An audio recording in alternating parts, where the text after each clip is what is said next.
சின்னம்மாவின் புத்தி மீசை வெச்சவன் கட்சி நம்ம புரட்சி தாயின் கட்சி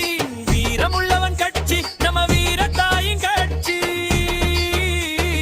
நாளனதின் வேட்ட வாழ பிடிக்க போடி போட்டு கோட்டையிலே கொடிய நாட்டடா சின்னம்மானா யாருன்னு காட்டடா மானமுள்ளவன் ஓட்டு அது தென்னந்தோப்புக்கே மானங்கெட்டவையோட்டு அது எடப்பாடிக்கே எத்தப்பன விரட்டி அடிடா துரோகிய துரத்தி விடுடா ஓட்டு கேட்டு வந்தா அவனை காரித்துத்தா பங்காளன்னு வந்தா துக்கு கைத்துல காட்டடா ஆடிய கத்தி போலடா அது எடப்பாடி தலையில் அடிக்கும் சுக்கி கொள்ளடா மானமுள்ளவன் ஓட்டு அது தென்னந்தோப்புக்கே